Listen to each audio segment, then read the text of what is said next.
네, 사랑하는 성도 여러분, 하나님 주신 축복의 화요일 아침입니다. 오늘 이 아침도 하나님의 은혜와 평강이 저와 여러분의 마음속에 충만하게 임하기를 간절히 기원합니다. 자, 오늘 주시는 하나님 말씀, 우리 고린도 후서 1장 23절부터 2장 17절 마지막 절까지 하나님의 말씀을 받도록 하겠습니다. 내가 내 목숨을 걸고 하나님을 불러 정언하시게 하노니 내가 다시 고린도에 가지 아니한 것은 너희를 아끼려 함이라. 우리가 너희 믿음을 주관하려는 것이 아니요 오직 너희 기쁨을 돕는 자가 되려 함이니 이는 너희가 믿음에 섰음이라. 내가 다시는 너희에게 근심 중에 나아가지 아니하기로 스스로 결심하였노니 내가 너희를 근심하게 한다면 내가 근심하게 한 자밖에 나를 기쁘게 할 자가 누구냐? 내가 이같이 쓴 것은 내가 갈 때에 마땅히 나를 기쁘게 할 자로부터 도리어 근심을 얻을까 염려하며 또 너희 모두에 대한 나의 기쁨이 너희 모두의 기쁨인 줄 확신함이로라. 내가 마음에 큰 눌림과 걱정이 있어 많은 눈물로 너희에게 썼노니 이는 너희로 근심하게 하려 한 것이 아니요 오직 내가 너희를 향하여 넘치는 사랑이 있음을 너희로 알게 하려 함이라. 근심하게 한 자가 있었을지라도 나를 근심하게 한 것이 아니요 어느 정도 너희 모두를 근심하게 한 것이니 어느 정도라 함은 내가 너무 지나치게 말하지 아니하려 함이라. 이러한 사람은 많은 사람에게서 벌 받는 것이 마땅하도다. 그런즉 너희는 차라리 그를 용서하고 위로할 것이니 그가 너무 많은 근심에 잠길까 두려워하노라. 그러므로 너희를 권하노니 사랑을 그들에게 나타내라.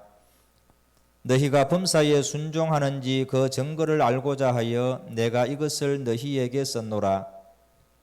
너희가 무슨 일에든지 누구를 용서하면 나도 그리하고 내가 만일 용서한 일이 있으면 용서한 그것은 너희를 위하여 그리스도 앞에서 한 것이니 이는 우리로 사탄에게 속지 않게 하려 함이라. 우리는 그 계책을 알지 못하는 바가 아니로라. 내가 그리스도의 복음을 위하여 드로아에 이름에 주 안에서 문이 내게 열렸으되 내가 내 형제 디도를 만나지 못함으로 내 심령이 편하지 못하여 그들을 작별하고 마게도냐로 갔노라. 항상 우리를 그리스도 안에서 이기게 하시고 우리로 말미암아 각처에서 그리스도를 아는 냄새를 나타내시는 하나님께 감사하노라. 우리는 구원받는 자들에게나 망하는 자들에게나 하나님 앞에서 그리스도의 향기니 이 사람에게는 사망으로부터 사망에 이르는 냄새요 저 사람에게는 생명으로부터 생명에 이르는 냄새라. 누가 이 일을 감당하리요? 우리는 수많은 사람들처럼 하나님의 말씀을 혼잡하게 하지 아니하고 곧 순전함으로 하나님께 받은 것 같이 하나님 앞에서와 그리스도 안에서 말하노라. 아멘. 예, 오늘 우리가 읽은 말씀, 이 말씀은 사도 바울이 고린도 교회를 방문하기를 계획했으나 나중에 변경한 것에 대해서 해명을 하는, 설명을 하는 그런 내용이 오늘 본문의 내용입니다.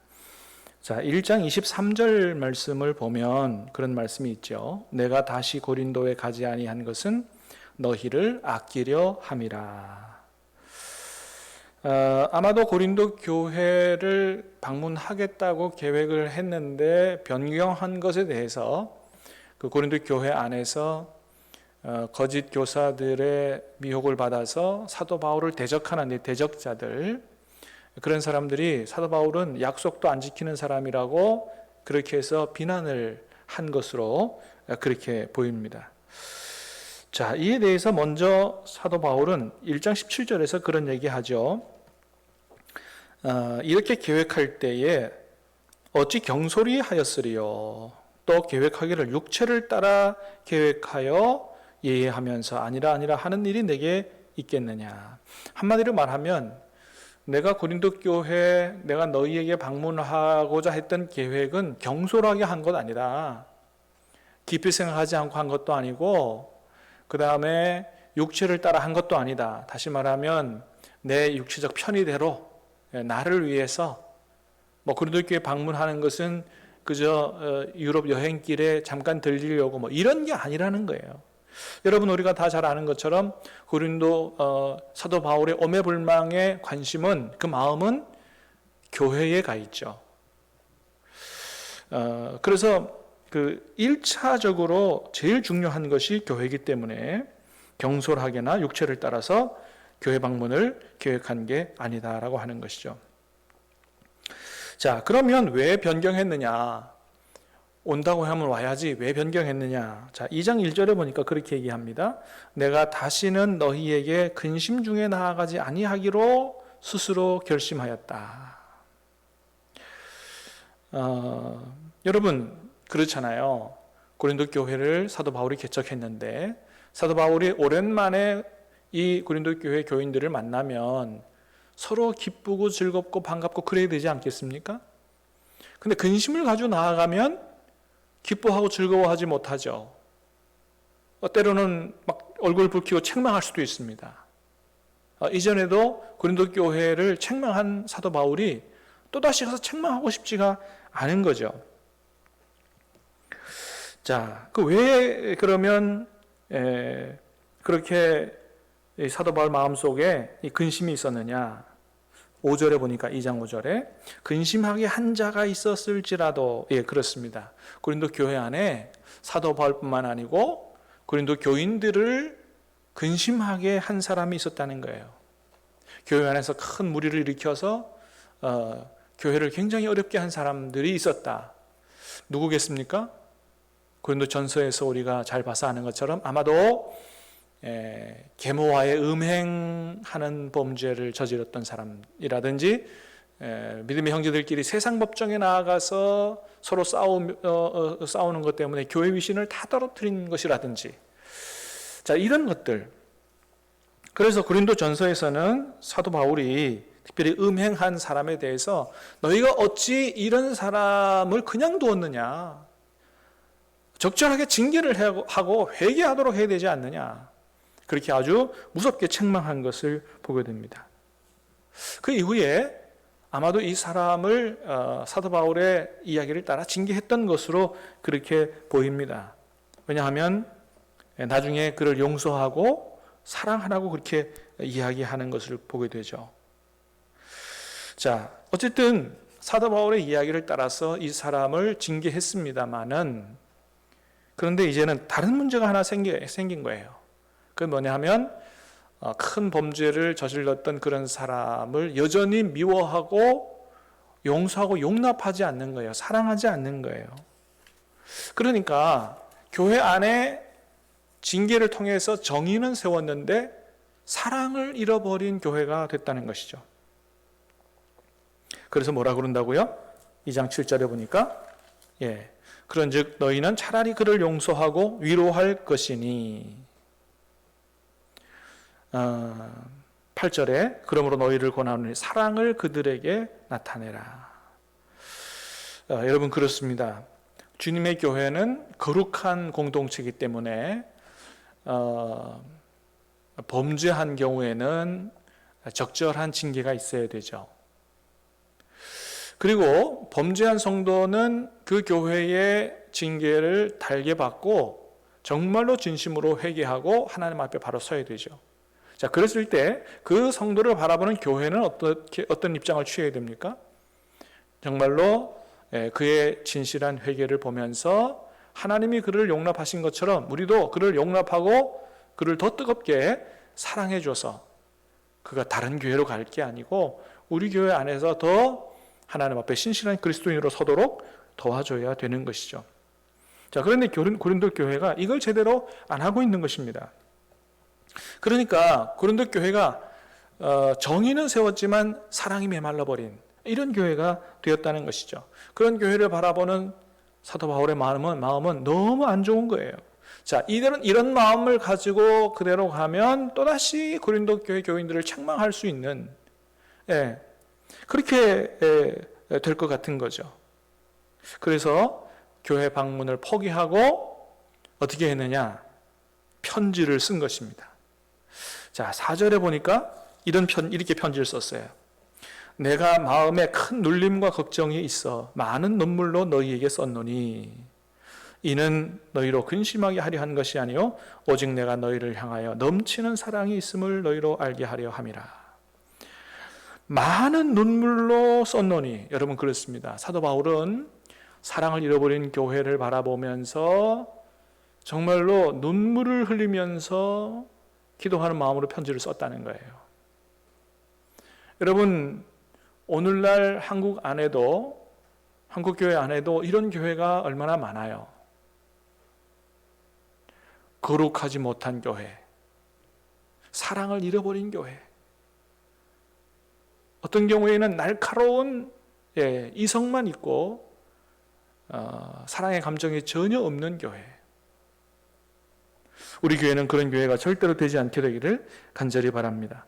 자, 이런 교회를 바라보는 사도 바울은 눈물을 흘릴 수밖에 없었다. 여러분, 우리 또한 이 시대의 현대의 교회를 바라보면서 그런 마음을 가져야 되지 않겠습니까? 그런 마음 가지고 편지는 쓰지 못해도 그런 마음 가지고 하나님 앞에 눈물로 기도해야 되지 않느냐? 왜 그렇습니까? 여러분, 교회는 세상의 모임과 세상의 단체와는 전혀 다른 그런 공동체라는 거죠. 예수 그리스도의 십자가에 죽으시는 희생의 대가로, 피 흘림의 대가로 세워진 것이 바로 교회입니다. 세상의 모임과 단체와는 전혀 비교할 수 없는 가장 소중한 모임과 공동체가 바로 교회이기 때문에 우리는 그 어느 무엇보다도 주님의 몸된 교회를 사랑하는 그런 마음을 가져야 할 것입니다. 사도 바울은 그런 마음을 가졌기 때문에 주님의 교회가 온전히 제대로 서지 못하고 균형을 잃어버리고 사랑이 없어 메말라 버린 이런 교회를 바라보고 눈물을 흘릴 수밖에 없었다는 것이죠. 자, 그리고 맨 마지막 부분은 우리가 잘 아는 그리스도의 향기에 대한 부분인데 이런 말씀을 합니다. 14절에 보니까 항상 우리를 그리스도 안에서 이기게 하시고 우리로 말미암아 각 처에서 그리스도를 아는 냄새를 나타내시는 하나님께 감사하노라. 할렐루야. 여러분, 하나님이 어떤 분이시라고요? 항상 우리를 그리스도 안에서 이기게 하신다. 저와 여러분의 삶이 될 수 있게 되기를 축복합니다. 그 다음 뭐예요? 우리로 말미암아 각 처에서 그리스도를 아는 냄새를 나타내게 하시는 하나님. 그렇습니다, 여러분. 우리 안에 오신 성령께서 우리를 감화 감동 역사하고 강권해서 누구에게든지 내가 예수님을 아는 사람이라고 이야기할 수밖에 없는 이런 마음을 주시는 분이라는 거예요.